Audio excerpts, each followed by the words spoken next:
এই ব্যক্তির জন্য দুইজন ফেরেশতাকে আল্লাহ পাক রব্বুল আলামিন কবরে নিযুক্ত করে দেবেন। একজন ফেরেশতা অন্ধ, আরেকজন ফেরেশতা কানে শোনে না। এই দুইজন ফেরেশতার হাতে বিশাল আকারের একটা বড় হাতুড়ি থাকবে, যেই হাতুড়ি দিয়ে যদি বিশ্বের সবথেকে বড় কোনো পাহাড়কে যদি একটা বাড়ি দেওয়া যাইতো, এই পাহাড়টা সঙ্গে সঙ্গে মাটিতে মিশে ধুলো হয়ে যাইতো। এমন একটা হাতুর এই ফেরেশতাদের হাতে থাকবে। আর এই ফেরেশতা সজোরে তার মাথা বরাবর এই যে মিথ্যুক মানুষ, যে দুনিয়াতে আল্লাহ রাসূলকে চিনে নাই, যে কোরআন চিনে নাই, যে আল্লাহকে চিনে নাই, তাকে সজোরে একটা আঘাত করবে, মাটির নিচে চলে যাবে, ধুলোর সাথে মিশে যাবে। আবার তার দেহের মধ্যে প্রাণ দেওয়া হবে, আবার তাকে স্বাভাবিক করা হবে। এভাবে তার প্রতি শাস্তি, তার প্রতি আযাব এভাবে চলতেই থাকবে, চলতেই থাকবে। কতদিন পর্যন্ত? পুনরুত্থানের আগ পর্যন্ত, কিয়ামতের আগ পর্যন্ত এই আযাব চলতে থাকবে। প্রিয় ভাইরা, আজকে আমাদের আপনজনরা দুনিয়া থেকে চলে যাচ্ছে, আমরা তাদেরকে দাফন করার জন্য অনেক কাজ নিয়ে ব্যস্ত আছি, কিন্তু শেষে নিজের মৃত্যুর কথাটাই ভুলে যাই। বিশেষ করে বাড়ি থেকে নিয়ে কবরস্থান যাওয়া পর্যন্ত যেই যে লোকগুলো খাটলির মধ্যে 4 জন লোক আমরা কাঁদি নিয়ে মাইয়েতকে যাই, মাইয়েতকে যাওয়ার সময় হজরত উমর ইবনুল খাত্তাব রাদিয়াল্লাহু তাআলা আনহু বর্ণনা করেন, উনি বলতেছেন যখন কোনো মানুষ মাইয়েতকে খাটলির মধ্যে নেওয়ার পরে কবরস্থতে নিয়ে যায়, 3 কদম যাওয়ার আগেই ওই লাশ, ওই মাইয়েত ওই ব্যক্তিদেরকে বলতে থাকে, এ ভাই, এ ভাই, এ ভাই, তোমরা আমাকে তো খবরে নিয়ে যাচ্ছ, তোমরা তো আমাকে খবরে নিয়ে যাচ্ছ, আমার মতো ভুল তোমরা করো না। আমি জীবনে দুনিয়া কামানোর জন্য আমি নামাজ পড়ি নাই, আমি দুনিয়ার জন্য ইবাদত বন্দেগী করি নাই, আমি অঢেল টাকা রেখে গেছি আমার ওয়ারিসদের জন্য। এই দুনিয়া, এই সময় আমার জন্য যেভাবে খেলেছে, তোমাদের জন্য যেন এভাবে না খেলে। মাইয়েত উপদেশ দিতে দিতে কবরস্থানে যাবে। কাদেরকে উপদেশ দিবে? যারা মাইয়েতের পিছনে পিছনে যাবে তাদেরকে মাইয়েত উপদেশ দেয়। মৃত্যু ব্যক্তি তাদের জন্য ওয়াজ করতে করতে কবরে যাবে যে আমার মতো হইও না, আমার মতো হইও না, এভাবে মাইয়েত ওয়াজ করবে। আর আমরা তো সেটা শুনতেই পাই না, শুনবো কেমন? আমরা তো জানি আমরা তো মাটি দিয়ে যাচ্ছি, আমরা তো আর মরবো না, এমন চিন্তা নিয়ে আমরা বসে আছি। জোরে বলেন ঠিক না বেঠিক? আমার ভাইয়েরা, কবরে যেই সকল কারণে আযাব বেশি হয়, সব থেকে বেশি হয়, এমন কয়েকটা কারণের কথা আমি আপনাদেরকে বলে আমার আলোচনা শেষ করব। আসসালামু আলাইকুম ওয়া রাহমাতুল্লাহি ওয়া বারাকাতুহু।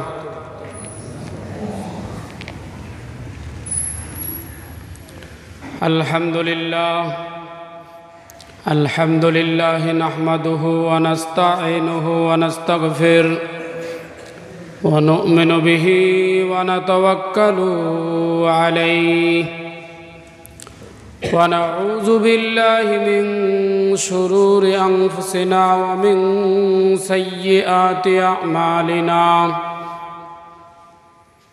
من يهده الله فلا مضل له ومن يضلله فلا هادي له ونشهد أن لا إله إلا الله وحده لا شريك له ونشهد أن سيدنا وحبيبنا ومولانا محمدا عبده ورسوله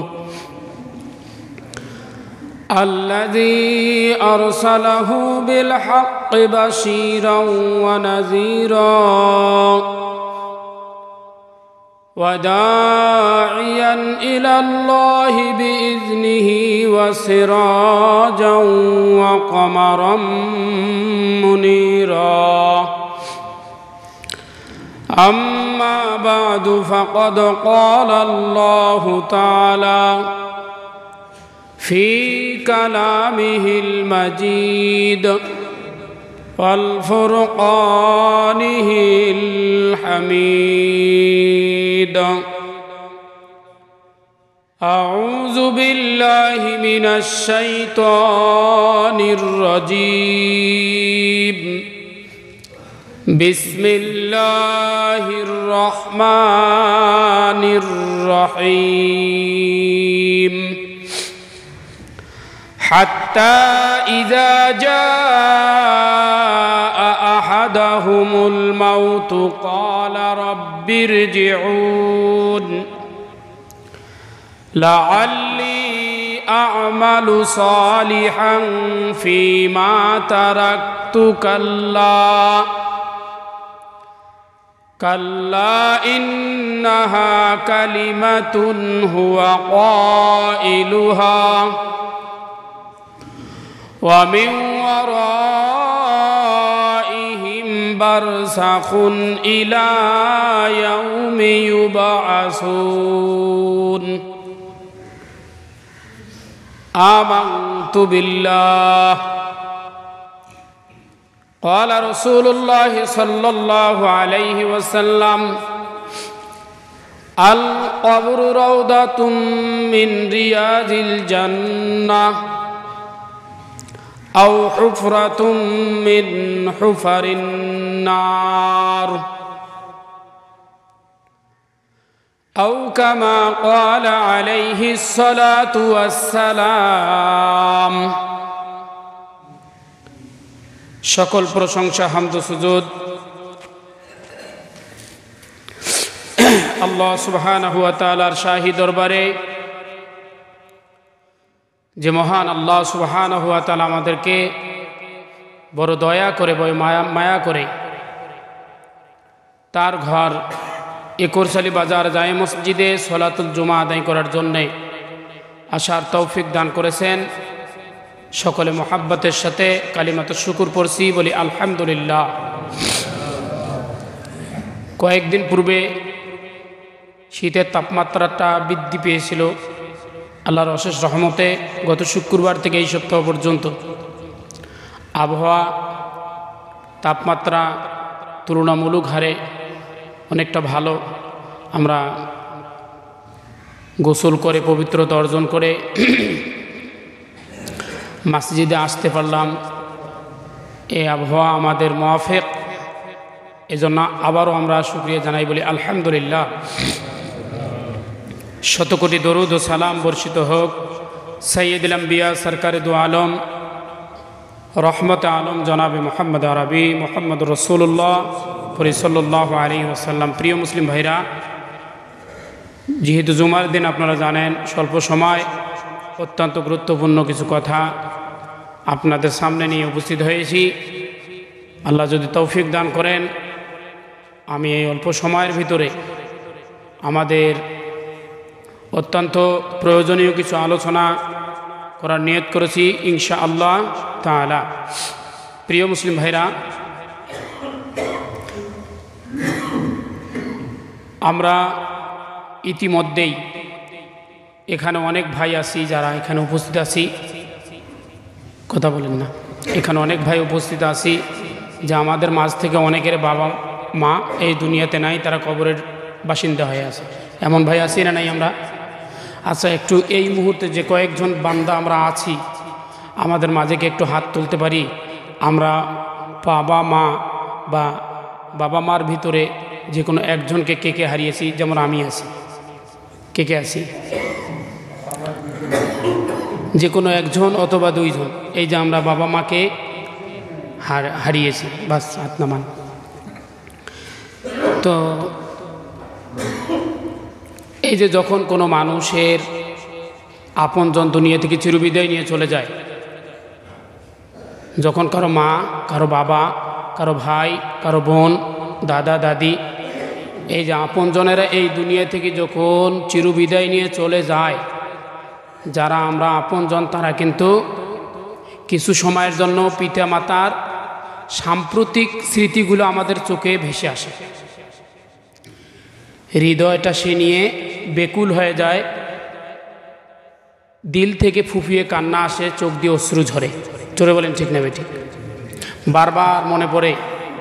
বিশেষ করি এই তো কয়েকদিন আগেই বাবার সঙ্গে মার সঙ্গে যে স্মৃতিচারণ হয়েছিল, এই কথাগুলো বারবার মনে পড়ে। অনেক সময় অজান্তে সশব্দে আমরা কেঁদে ফেলি। তো আপনজন মৃত্যুর পরে আমরা কান্নাকাটি করি, অনেকে বিলাপ করে, হৃদয়ের মাঝে সব সময় তাদের স্মৃতিগুলো মনে পড়ে, সেই ছোট্টবেলার স্মৃতিগুলোও ভেসে আসে। বাবার হাত ধরে বাজার যাওয়া, ঈদগাহে যাওয়া, জমি বাড়িতে যাওয়া, বাবার হাত ধরে এলাকা ঘুরানো, এই যে স্মৃতিগুলো সব মনে পড়ে যায় যখন এই দুনিয়া থেকে আপনজনেরা চিরবিদায়ী হয়ে চলে যায়। তো আমি আজকে আপনাদের সামনে যে বিষয়টি আলোচনা করতে চাচ্ছি, এই যে বাবা মা যেই দুনিয়া থেকে চলে যাক, আর যারা আমরা বেঁচে থাকি, আমরা যে কান্নাকাটি করি, আমরা যে তাদের স্মৃতিচারণ করি, আমরা যে তাদের কথাগুলো বারবার ভাবি, তো যখন একজন লোক দুনিয়া থেকে চলে গেল, কবর দেওয়ার জন্য তার অবশ্যই 5 ঘন্টা 7 ঘন্টা 8 ঘন্টার প্রয়োজন আছে না নাই? এই যে কবর দেওয়া পর্যন্ত আমরা যে তার জন্য কান্নাকাটি করি, তার জন্য বাঁশ কাটি, কেউ কাপড় ক্রয় করি, গোসল দেওয়াই, আবার কাপড় পরিধান করাই, অনেকে আসে আবার কবর খোঁড়ার জন্য চলে গেছে, এই যে প্রস্তুতি, এই যে ব্যবস্থাপনাগুলো আমরা করি এবং কান্নাকাটি করি, এইগুলো যে আমরা তার জন্য করতেছি, আমার প্রশ্ন হলো যে ব্যক্তিটা মারা গেল তার অনুভূতিটা কি? সে কি আমাদের এই কার্যক্রমগুলো জানতে পারতেছে? সে কি দেখতে পারতেছে যে আমি তার সন্তান কাঁদলাম, আমি তার জন্য কাপড় ক্রয় করে আনলাম, তাকে যে গোসল দেওয়াচ্ছে ইমাম সাহেব, মুয়াজ্জিন সাহেব, সে কি বুঝতে পারতেছে? তার আপনজন যে গোসল দেওয়াচ্ছে সে কি বুঝতে পারতেছে? 4 জন ব্যক্তি যখন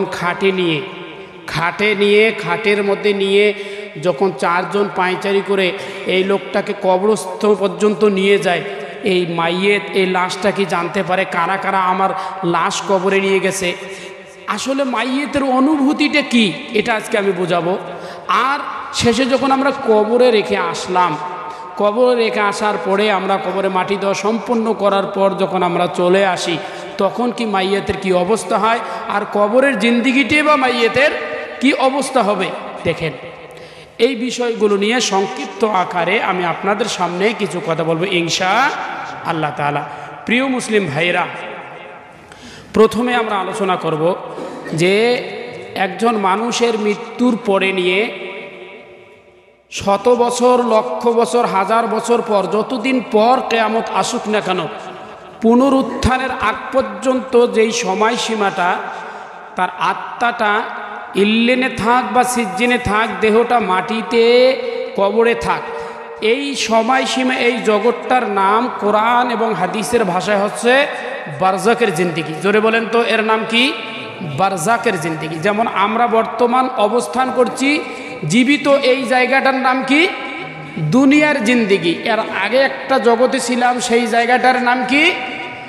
মাতৃগর্ভ। তার আগে একটা জগতে ছিলাম, তার নাম কি? রুহের জগৎ। এমনি করে শেষ দিবসে উঠার আগ পর্যন্ত অনন্ত একটা আখিরাতের জীবন আছে। পরকালের জীবনটা হলো অনন্ত জীবন। এই অনন্ত জীবনের আগ পর্যন্ত একজন মানুষ মৃত্যুর পর, আর আখিরাতের অনন্তকালের আগ পর্যন্ত যেই জীবনটা, এই জীবনটার নাম কি? বারজাকি জীবন। জোরে বলেন, এই জীবনটার নাম কি? বারজাকি জীবন। এই জীবনে যেমন আমরা খাইতে পারি, অন্যকে কথা বলতে পারি, নিজের মনের ভাব বুঝাতে পারি, সব কিছু করতে পারি, ওই জীবনে কিন্তু আমরা আমাদের মনের ভাবটা অন্যকে কি করতে পারবো না?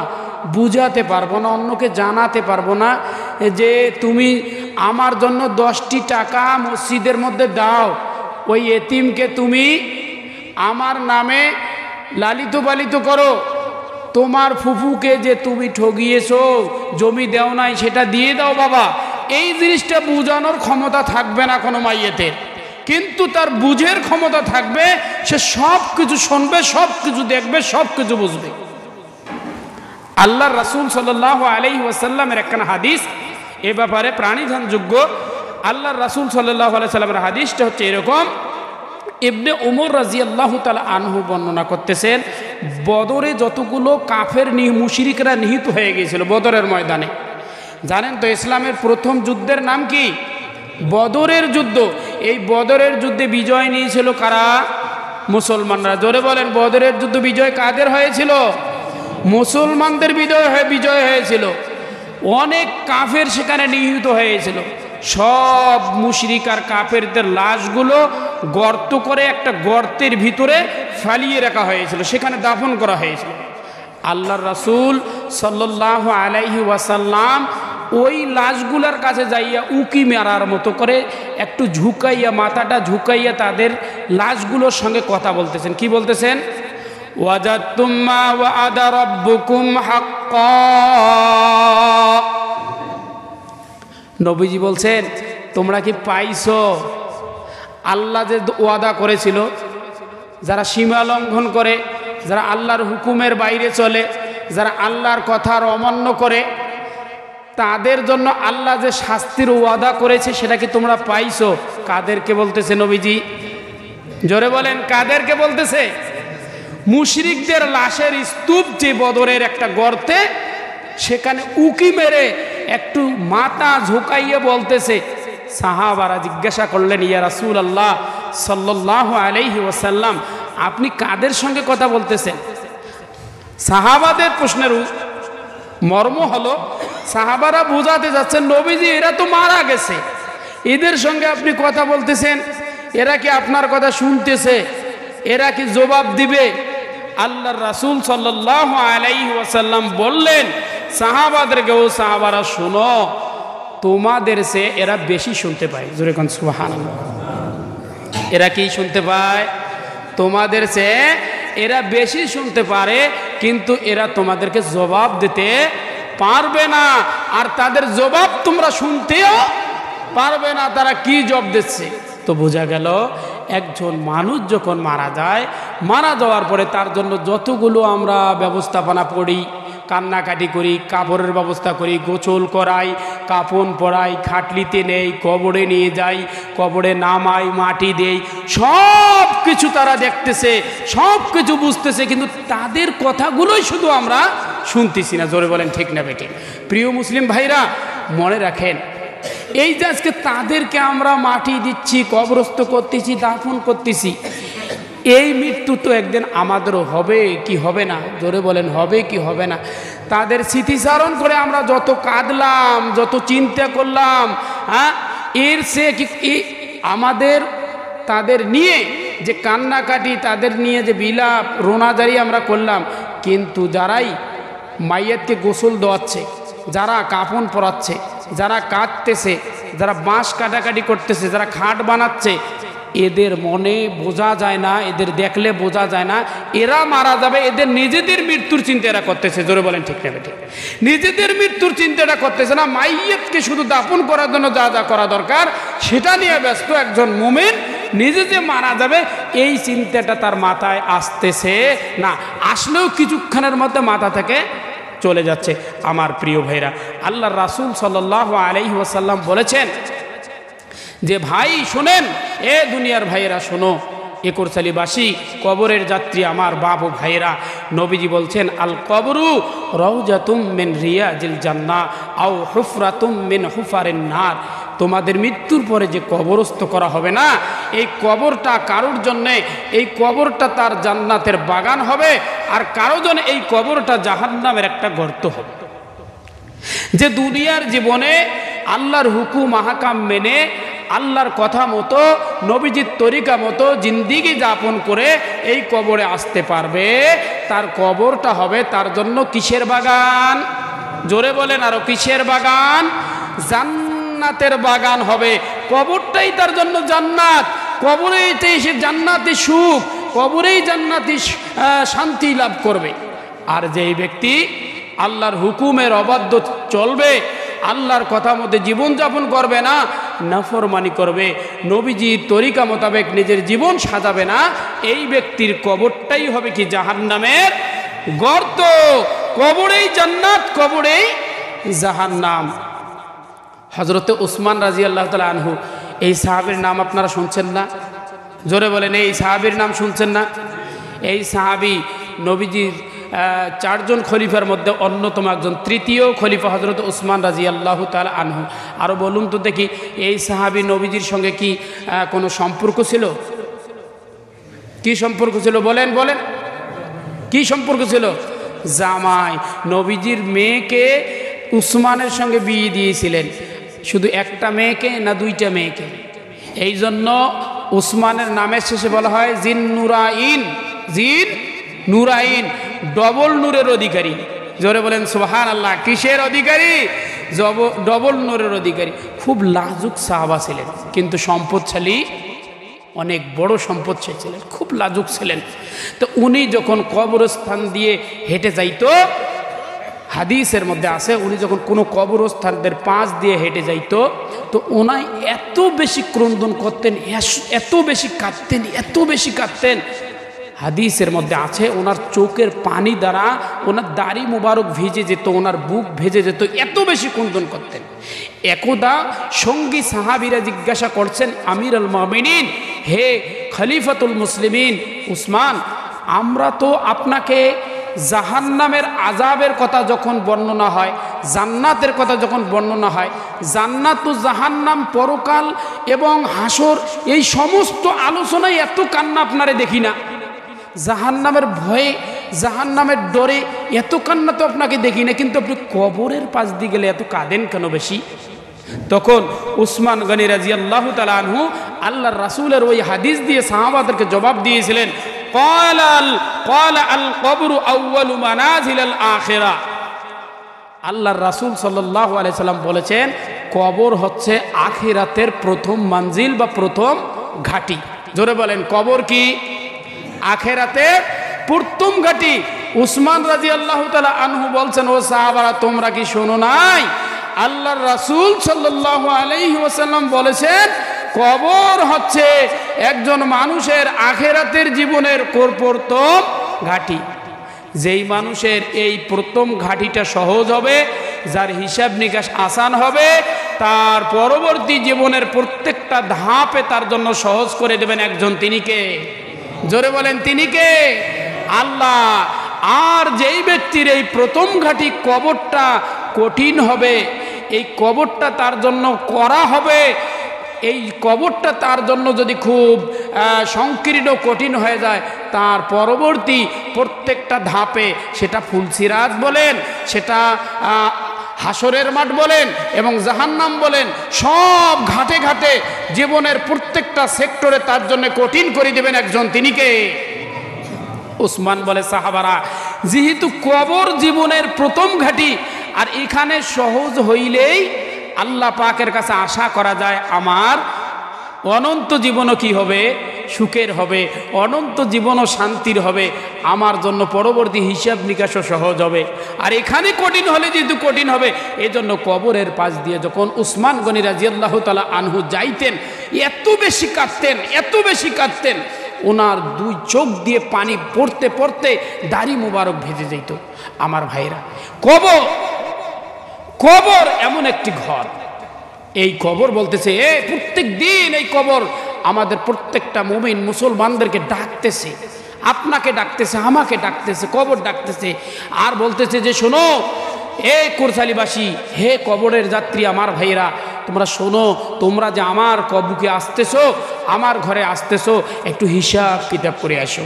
কারণ আমি হইলাম অন্ধকার ঘর, আমি হইলাম কবর, আমি পোকামাকড়ের ঘর, আমি হইলাম একাগ্রতার ঘর, যেখানে কোনো সমস্যা হলে সহযোগিতার জন্য বন্ধু পাবে না, কোনো প্রবলেম হলে কারো সহযোগিতা পাবে না, যেখানে অন্ধকার দূর করার জন্য কোনো আলো পাবে না, যেখানে নিঃসঙ্গতা না কাটার জন্য তোমার সামনে কোনো সঙ্গী থাকবে না, আর এত সংকীর্ণ যে তোমার পাঁজরের হাড়গুলো জটলা বেঁধে যাবে, এজন্য তোমাকে বাতি দুনিয়া থেকে নিয়ে আসতে হবে, সঙ্গী দুনিয়া থেকে নিয়ে আসতে হবে। আর এই কবরের প্রশস্ততার জন্য তোমার জীবদ্দশায় তোমাকে দুনিয়াতে তার কামাই অর্জন করতে হবে। আমার ভাইয়েরা, আল্লাহর রাসূল সাল্লাল্লাহু আলাইহি ওয়াসাল্লাম আরও বলছেন, উসমান গনি বলতেছেন, উসমান রাদিয়াল্লাহু তাআলা আনহু বলতেছেন, ও সাহাবারা, তোমরা কি শোনো নাই? আল্লাহর রাসূল সাল্লাল্লাহু আলাইহি সাল্লাম অন্য এক জায়গায় বলছেন, মা রাআইতু মানজারান কত্তুন ইল্লা ওয়াল কবরু আফজাউ মিনহু। আল্লাহর রাসূল সাল্লাল্লাহু আলাইহি সাল্লাম বলছেন যে কবরের চেয়ে ভয়ঙ্কর কোনো জায়গা আমি আমার চোখে দেখি নাই। জোরে খান নাউযুবিল্লাহি মিন যালিক। কবর এত ভয়ঙ্কর জায়গা, এত কঠিন ভয়ঙ্কর জায়গা, নবী নিজেই বলছেন এর চেয়ে ভয়ঙ্কর কোনো জায়গা আমি কখনো আমার চোখে দেখি নাই। আমি যে কবরকে দেখতে পাই, কবরের আযাব যে আমি বুঝতে পারি, কবরের শাস্তি যেটা যতটুকু আল্লাহ আমাকে দেখায়, আমি কিন্তু দোয়া করতাম আমার উম্মতরাও যেন এই কবরের শাস্তি, এই কবরের আযাব দেখতে পারে। আল্লাহর কাছে দোয়া করতাম, আল্লাহ ও আল্লাহ আমার উম্মতের জন্য এই চোখের পর্দাটা খুলাইয়া দাও, তারা যেন কবরের পাশ দিয়ে চলাফেরা করতে কবরে আযাবটা দেখতে পারে, কবরের শাস্তিটা বুঝতে পারে। কিন্তু এই দোয়া আমি আল্লাহর দরবারে করি নাই। কেন জানেন? এই দোয়া আমি এই জন্যে করি নাই, যদি তারা কবরের আযাবটাকে কিছুটা হলেও অনুমান করতে পারত, কিছুটা হলেও বুঝতে পারত, তাহলে মানুষ মারা যাওয়ার পরে দাফন কাফনের ব্যবস্থা করার লোক খুঁজে পাওয়া যাইতো না। দাফন করতো না কেউ, কবরস্থানে যাইতে না কেউ। এই যে মুমিন মুসলমানের লাশ মাইয়িতকে যে দাফন করতো না, এই জন্য নবীজি এই দোয়া করেন। হযরতে বারা ইবনে আজিব রাদিয়াল্লাহু তাআলা আনহু থেকে দীর্ঘ একটা হাদিস আছে, কবরে যখন একজন মানুষকে রাখা হয়, কবরে যখন একজন মানুষকে রাখা হয়, সেই কবরে রাখার পরেই প্রথম একটা প্রহর এই মাইয়িতের জন্য কি যায়, প্রথম প্রহর সেই কবরে সে কেমন কাটে, কি হয় সেই কবরে, না কিছুই হয় না। এই বিষয়টা বারা ইবনে আজিব রাদিয়াল্লাহু তাআলা আনহু একটা লম্বা হাদিস বর্ণনা করতেছেন। উনি বলতেছেন, আমরা একদা আল্লাহর রাসূল সাল্লাল্লাহু আলাইহি ওয়াসাল্লামের সাথে কোনো এক আনসারী সাহাবীর জানাজার উদ্দেশ্যে ময়দানে গেলাম। তো আমরা যখন ময়দানে গেলাম, যাওয়ার পরে আমরা দেখতে পাইলাম এখনও কবর খোঁড়া হয় নাই, একটু দেরি হবে। তখন আল্লাহর রাসূল সাল্লাল্লাহু আলাইহি ওয়াসাল্লাম ময়দানের এক পাশে আমাদের সাথে নিয়ে গোল হয়ে বসলেন।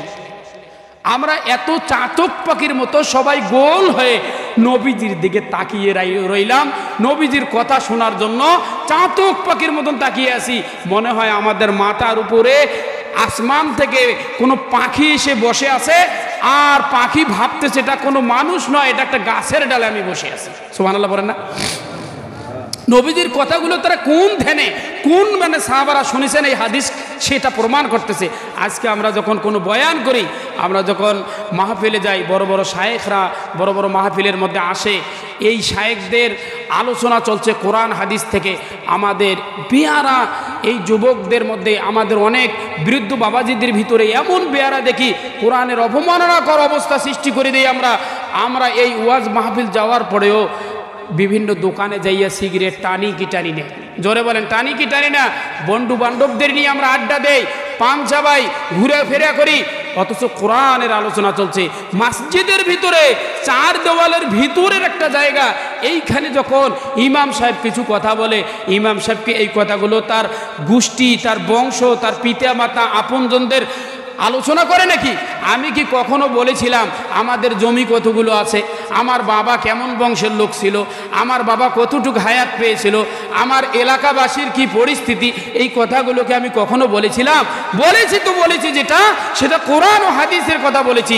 এইটা একটা আল্লাহর রাসূল সাল্লাল্লাহু আলাইহি সাল্লামের রেখে দেওয়া ওলামাদের প্রতি জিম্মাদারি, আমানত। জোরে বলেন তো এই জায়গাটা কার? এই আমানত রেখে গেছেন আমাদের কাছে, উলামা ইকরামের কাছে। কে রেখে গেছেন? মুহাম্মাদুর রাসূলুল্লাহ সাল্লাল্লাহু আলাইহি ওয়াসাল্লাম, আল্লাহর নবীজি এই জায়গাটাকে আমানত রেখে গেছেন। কোন ইমাম, কোন আলেম যদি এই জায়গার খেয়ানত করে, পরকালে জবাব দেওয়া লাগবে কি লাগবে না? জোরে বলেন লাগবে কি লাগবে না? পরকালে জবাব দেওয়া লাগবে। তো আল্লাহ রাসূল সাল্লাল্লাহু আলাইহি সাল্লাম বারা ইবনে আজিব বলতেছেন, উনি ময়দানের এক সাইডে যে বসলেন, আমাদের সাথে নিয়ে গোল হয়ে আমরা বসলাম, চাতক পাখির মতো ওনার বক্তব্য আমরা শুনতেছি। তখন আল্লাহ রাসূল সাল্লাল্লাহু আলাইহি সাল্লাম বললেন, ও সাহাবীরা, ও ভাইরা, শোনো, তোমরা কি করো? কবরের আযাব থেকে আল্লাহর কাছে মুক্তি চাইতে থাকো। সুবহানাল্লাহ বলেন। কিসের আযাব থেকে? কবরের আযাব থেকে তোমরা আল্লাহর কাছে মুক্তি চাইতে থাকো, কারণ কবরের আযাব বড় ভয়ানক, কবরের আযাব বড় কঠিন। এই কথা বলে রাবি বলতেছেন, আল্লাহ রাসূল সাল্লাল্লাহু আলাইহি সাল্লাম বললেন, এই শোনো, তোমরা যখন মাইয়িতকে দাফন করার পরে তোমরা যখন ফিরত যাবে না, তোমাদের জুতোর আওয়াজ কিন্তু মাইয়িত শুনতে পাচ্ছে। এমন টাইমে এখনো জুতোর আওয়াজ শুনতে পাচ্ছে যে তোমরা আশপাশেই আছো, ঠিক এমন টাইমে দুইজন ফেরেশতা এসে মাইয়িতকে উঠাইয়া বসায় এবং আত্মাটাকে এই দেহের মধ্যে নিয়ে আসা হয়। তাকে জিজ্ঞাসা করা হয়, মান রব্বুকা। ওই দুই ফেরেশতা ওই লোকটাকে মাইয়িতে জিজ্ঞাসা করে, মান রব্বুকা।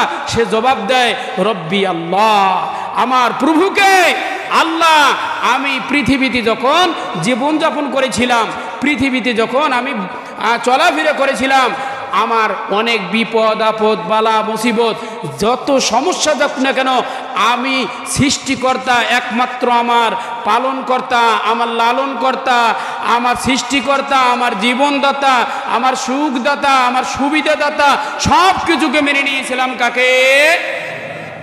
আল্লাহকে। কোনো মাখলুকের কাছে আমি মাথা নত করি নাই, কাউকে কারো কাছে আমি ভয় করি নাই। আমি ভয় করেছিলাম কার কাছে? একমাত্র আল্লাহর কাছে। এই মাইয়ত জবাব দেবে রব্বি আল্লাহ, আমার রব হচ্ছে আল্লাহ। দ্বিতীয় প্রশ্ন করা হবে ওমা দিনুকা, নবীজি বর্ণনা করতেছেন। 2 নম্বর প্রশ্ন করবে ওমা দিনুকা, তোমার ধর্ম কি ছিল? সে বলবে দিনিয়াল ইসলাম। কারণ ইসলাম পাওয়ার পরে সে খুব খুশি ছিল, সে আন্তরিক ছিল এবং মনে মনে সব সময় গৌরব বোধ করত যে দুনিয়ার ভিতরে আমরা সঠিক ধর্মের ভিতরে আছি। সবাই ভেজাল, সবাই মন গড়া, সবাই নিজের মতাদর্শের মধ্যে আছে, ইসলাম একমাত্র সঠিক, এই চিন্তা যার ভিতরে আছে সেদিন সে জবাব দিতে পারবে। সে বলবে দিনিয়াল ইসলাম। এরপর বলবে মা হাজার রজুল, একটা লোক তাকে দেখানো হবে, আর লোকের ছবি দেখে বলবে যে দেখো তো তুমি কি এই লোকটাকে চিনো, এর কি পরিচয় জানো? বলবে হুয়া রাসূল মুহাম্মাদুর রাসূলুল্লাহ সাল্লাল্লাহু আলাইহি ওয়াসাল্লাম। এই জবাবটা দেবে। 4 নম্বর প্রশ্ন করবে আচ্ছা বলো তো দেখি, তুমি যে এই 3টে প্রশ্নের উত্তর দিলা, এই 3টে প্রশ্নের উত্তর তুমি কেমনে জানলা?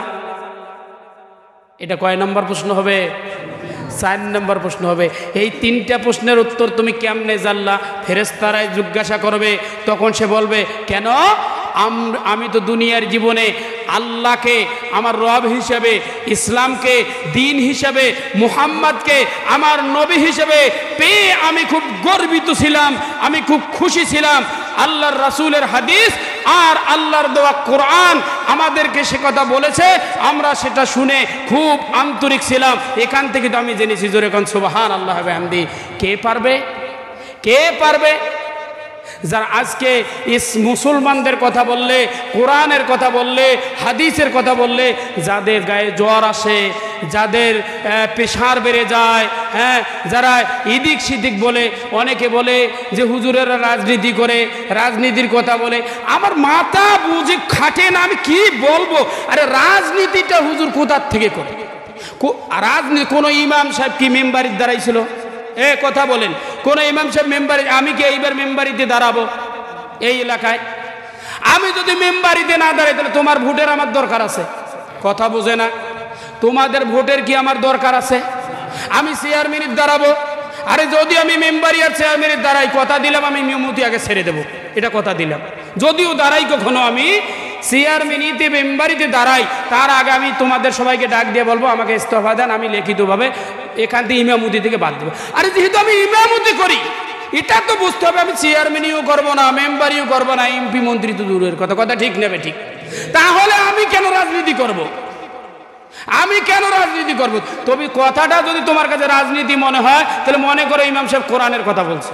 কথাটা যদি তোমার কাছে রাজনীতি মনে হয়, মনে করো ইমাম সাহেব হাদিসের কথা বলছে, এটার মধ্যেই কল্যাণ। মেনে নাও ও বন্ধু, মেনে নাও, মেনে নাও, তার মধ্যেই কল্যাণ। আল্লাহ রাসূল সাল্লাল্লাহু আলাইহি সাল্লাম বলতেছেন এই 3টে প্রশ্নের উত্তর দেবে আসমান থেকে একজন ঘোষক, আসমান থেকে একজন ঘোষণাকারী ঘোষণা করবেন যে সাদাকা আবদি ফাফরুসু ফিল জান্নাহ ওয়ালবিসু ফিল জান্নাহ আফতাহু লাহু আবওয়াবান ফিল জান্নাহ। একজন ঘোষক ঘোষণা দিতে থাকবে, হে আমার বান্দা তো সত্য বলেছে, আমার বান্দা সত্য বলেছে, আমার বান্দার জন্য কবরটাকে জান্নাতের বাগান বানিয়ে দাও। জোরে কোন সুবহানাল্লাহ। ওই যে প্রথমে হাদিস বলেছিলাম আল কবরু রাউজাতুম মিন রিয়াজিল জান্নাহ, এই কবরটা কারো জন্য কি হবে? জান্নাত হবে।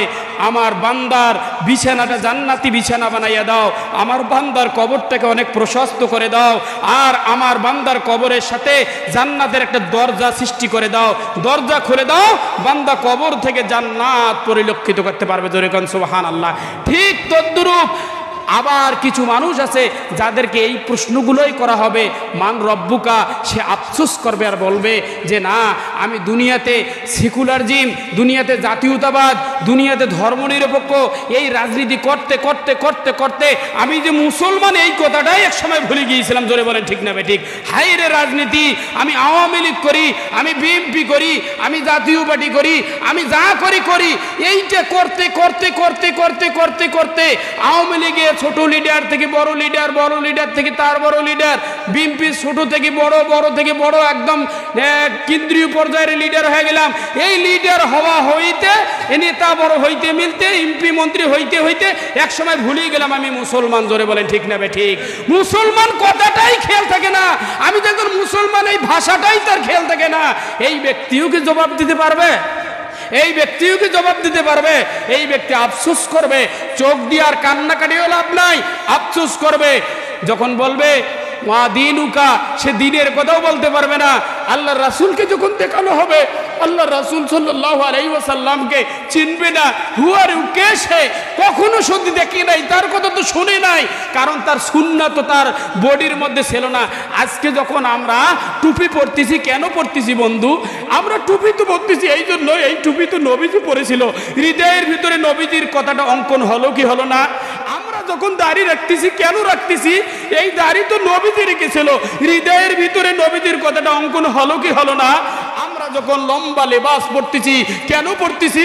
আল্লাহর রাসূল পরেছিলেন, আমার হৃদয়ের ভিতরে রসুল কথাটা গাঢ় হলো কি হলো না? তো রসুলের যে সুন্নত, রসুলের যে আদর্শ, রসুলের যে কাজকর্ম, এইগুলো যে আমরা আমল করি, করা যখনই টুপি মাথার দেই, নবীজির কথা আমার অন্তরের মধ্যে গেঁথে যায়। যখনই পাঞ্জাবি পরি, নবীজির কথা অন্তরে গেঁথে যায়। আমার দাড়ির কথা স্মরণ হয়, নবীজির কথা স্মরণ হয়। এই ব্যক্তি না জবাব দেবে, তুমি বড় লিডার হয়েছো, বড় নেতা হয়েছো, তুমি বড় প্রশাসক হয়েছো, কিন্তু নবীজির স্মৃতিচারণ না করার কারণে সেদিন নবীজির কথা তুমি মন মাথায় রাখতে পারবে না। জোরে বলেন ঠিক না ঠিক? আসমান থেকে তখন একজন আওয়াজ দেবে, কাযাবা আব্দি, আমার বান্দা মিথ্যুক, এই বান্দা মিথ্যুক। এর জন্য কবরটা হবে আল কবরু রাউজাতুম মিন রিয়াদিল জান্নাহ আও হুফরাতুম মিন হুফারিন নার। এই বান্দার জন্য কবরটা কি হবে? জাহান্নামের গর্ত হবে, তারই জন্য জাহান্নামের গর্ত হবে।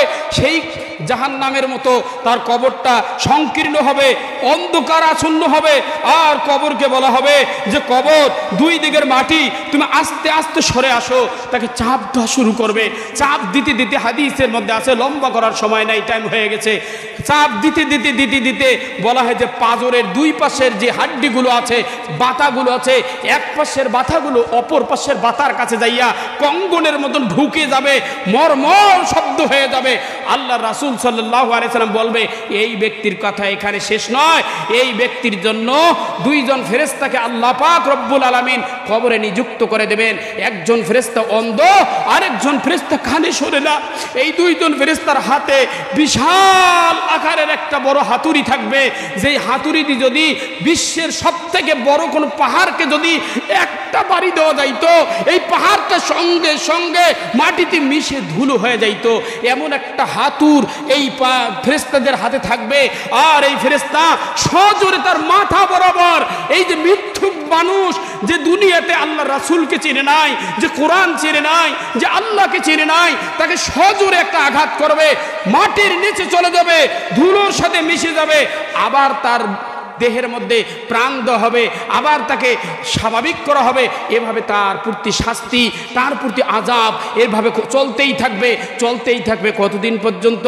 পুনরুত্থানের আগ পর্যন্ত, কিয়ামতের আগ পর্যন্ত এই আযাব চলতে থাকবে। প্রিয় ভাইরা, আজকে আমাদের আপনজনরা দুনিয়া থেকে চলে যাচ্ছে, আমরা তাদেরকে দাফন করার জন্য অনেক কাজ নিয়ে ব্যস্ত আছি, কিন্তু শেষে নিজের মৃত্যুর কথাটাই ভুলে যাই। বিশেষ করে বাড়ি থেকে নিয়ে কবরস্থান যাওয়া পর্যন্ত যেই যে লোকগুলো খাটলির মধ্যে, চারজন লোক আমরা কাঁদি নিয়ে মাইয়েতকে যাই।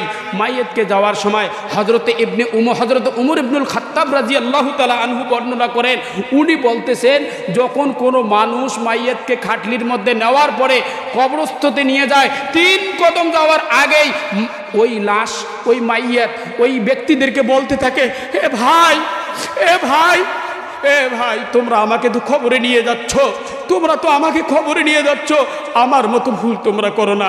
আমি জীবনে দুনিয়া কামানোর জন্য আমি নামাজ পড়ি নাই, আমি দুনিয়ার জন্য ইবাদত বন্দেগী করি নাই, আমি অঢেল টাকা রেখে গেছি আমার ওয়ারিসদের জন্য। এই দুনিয়া এই সময় আমার জন্য যেভাবে খেলেছে, তোমাদের জন্য যেন এভাবে না খেলে। মাইয়েত উপদেশ দিতে দিতে কবরস্থানে যাবে, কাদেরকে উপদেশ দিবে? যারা মাইয়েতের পিছনে পিছনে যাবে তাদেরকে মাইয়েত উপদেশ দেয়। মৃত্যু ব্যক্তি তাদের জন্য ওয়াজ করতে করতে কবরে যাবে যে আমার মতো হইও না, আমার মতো হইও না, এভাবে মাইয়েত ওয়াজ করবে। আর আমরা তো সেটা শুনতেই পাই না, শুনবো কেমন? আমরা তো জানি আমরা তো মাটি দিয়ে যাচ্ছি, আমরা তো আর মরবো না, এমন চিন্তা নিয়ে আমরা বসে আছি। জোরে বলেন ঠিক না বেঠিক? আমার ভাইয়েরা, কবরে যেই সকল কারণে আযাব বেশি হয়, সব থেকে বেশি হয় এমন কয়েকটা কারণের কথা আমি আপনাদেরকে বলে আমার আলোচনা শেষ করব। কবরে যেই সকল কারণে আযাব বেশি হয় তার মধ্যে 1 নম্বর কারণ, কখনো শিরিক করা যাবে না। ভাই, ভাই শোনো, যেই জায়গাতে গেলে শিরক হয় আলেম ওলামা বলে মানো। ওলামা ইকরামের কথা ধর, যে এই কাজটা করলে শিরিক হয়। ঈদের দরবারে গেলে শিরিক হয়, ওই দরবারে মুশরিকের পালা, ওই দরবারে যাইও না, এটা ধরো। যদি তুমি না ধরো আর যদি সেখানে যাও তাহলে কি হবে? কবরের আযাব বৃদ্ধি পাবে। আমার দলিল দেওয়ার সময় নাই। আল্লাহ রাসূল সাল্লাল্লাহু আলাইহি সাল্লাম বলেছেন 2 নম্বর যেই কারণে কবরের আযাব বেশি হয়, যারা কপট আচরণ করে, মুনাফিকি আছে না নাই? দিলে একটা আছে, মুখে আর একটা। জোরে বলেন ঠিক না বেঠিক? এমন মানুষ আমাদের মাঝে আছে না নাই? দিলের ভিতরে অন্য কথা, মুখের ভিতরে সান্ত্বনা, মুখ দিয়ে অন্য কথা বলতেছে। বিস্তারিত বলার সময় নাই। কবরের আযাব বৃদ্ধি হওয়ার 2 নম্বর কারণ। 3 নম্বর হচ্ছে মনোযোগ। এটা কিন্তু আমি বলার জন্য উপস্থিত হয়েছি আজকে। 3 নম্বর যেটা কারণ, প্রস্রাব করার পরে যে ব্যক্তি পবিত্রতা অর্জন করতে অবহেলা করে, এই ব্যক্তির কবরের আযাব বেড়ে যায়। হাদিসটা বলেছেন আন আবি হুরায়রা রাদিয়াল্লাহু তাআলা আনহু قال قال رسول الله صلى الله عليه وسلم اكثر عذاب القبر من البول। আবু হুরায়রা থেকে বর্ণিত, আল্লাহর রাসূল সাল্লাল্লাহু আলাইহি ওয়াসাল্লাম বলেছেন যে অধিক পরিমাণ আযাব হবে প্রস্রাব থেকে পবিত্রতায় অবহেলার কারণে। এই হাদিসটা অন্য এক জায়গায় আব্বাস থেকে বর্ণিত আছে। আন ইবনে আব্বাস রাদিয়াল্লাহু তাআলা আনহু قال قال رسول الله صلى الله عليه وسلم ان عامه عذاب القبر من البول فتنزحوا عنه। আব্বাস বলছেন আল্লাহর রাসূল সাল্লাল্লাহু আলাইহি ওয়াসাল্লাম বলেছেন কবরে সর্বাধিক বেশি আযাব হবে এই প্রস্রাব থেকে পবিত্রতা অর্জন না করার কারণে। অতএব তোমরা এই প্রস্রাব থেকে নিজেকে হেফাজত করো, নিজের পোশাক, নিজের শরীরকে তোমরা কি করো? হেফাজত করো। আমি কিছুদিন আগে খুব গুরুত্বপূর্ণ কথা বলি, একটা ভালো করে শোনেন।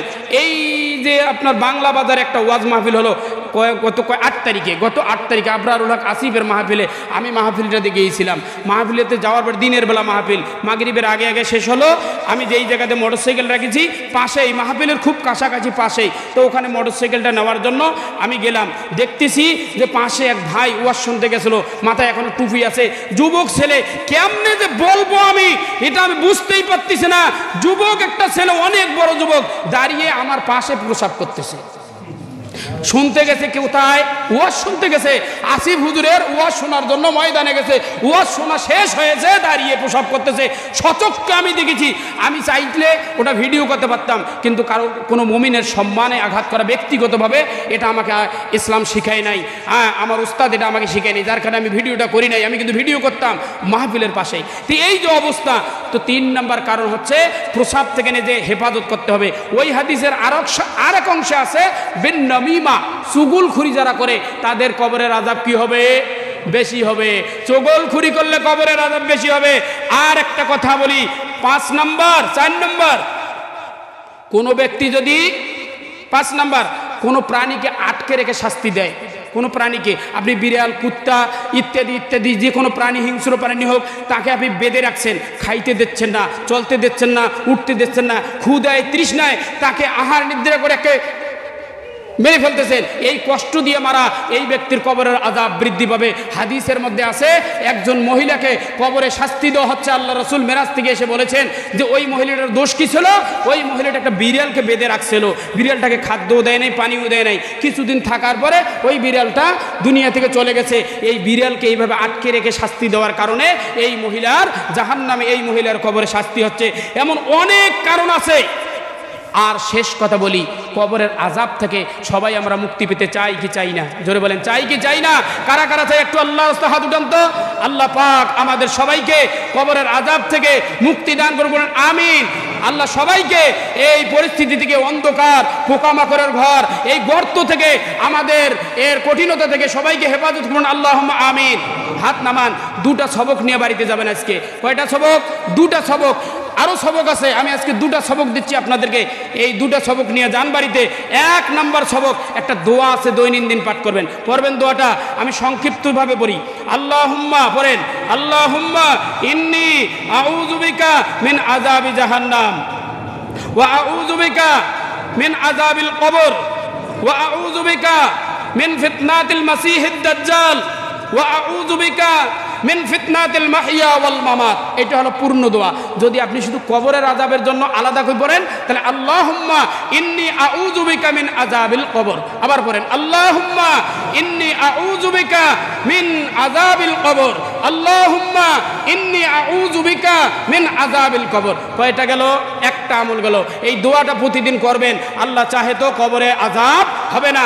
2 নম্বর সবকটা নিয়ে যান। ঈশান নামাজের পরে সূরা মুলুক তেলাওয়াত করতে হবে। কি তেলাওয়াত করতে হবে? সূরা মুলুক তেলাওয়াত করতে হবে। এক ব্যক্তি কবরের ভিতরে, সাহাবাদের মধ্য থেকে একজন সাহাবা কবরের মধ্যে কি করছেন? কবরের মধ্যে তাবু গাড়ছেন, কিন্তু সে জানতো না এটা কবর। মাটিতে মিশে গেছে, কবরের মধ্যে তাবু গাড়ছেন, কিন্তু দেখে রাতের বেলা হঠাৎ করে দেখলেন সূরা মুলুকের তেলাওয়াত শুরু হয়ে গেছে। সূরা মুলুক শুরু থেকে শেষ পর্যন্ত ঘটনা এমন দেখে সাহাবী নবীজির কাছে গেছেন, আল্লাহ রাসূলকে বলতেছেন, ইয়া রাসূলুল্লাহ, আমি তো কবরে জানতাম না, আমি তাবু গড়ে সেখানে থাকার জন্য অপেক্ষা করলাম, কিন্তু পরে বুঝলাম যে সেটা কবর। কিন্তু এক ব্যক্তিকে আমি দেখলাম সে সূরা মুলুক শুরু থেকে শেষ পর্যন্ত তেলাওয়াত করলো। আল্লাহ রাসূল সাল্লাল্লাহু আলাইহি ওয়াসাল্লাম বললেন, ও সাহাবা, সূরা মুলুক হচ্ছে কবরের আযাব থেকে ঢাল, কবরের আযাব থেকে মুক্তি দেওয়ার অস্ত্র। আল্লাহ পাক আমাদেরকে কমপক্ষে এই দুটি আমল করার তৌফিক দান করুক, আমিন। ওয়া আখিরু দাওয়ানা আলহামদুলিল্লাহি রাব্বিল আলামিন। আসসালামু আলাইকুম ওয়া রাহমাতুল্লাহ।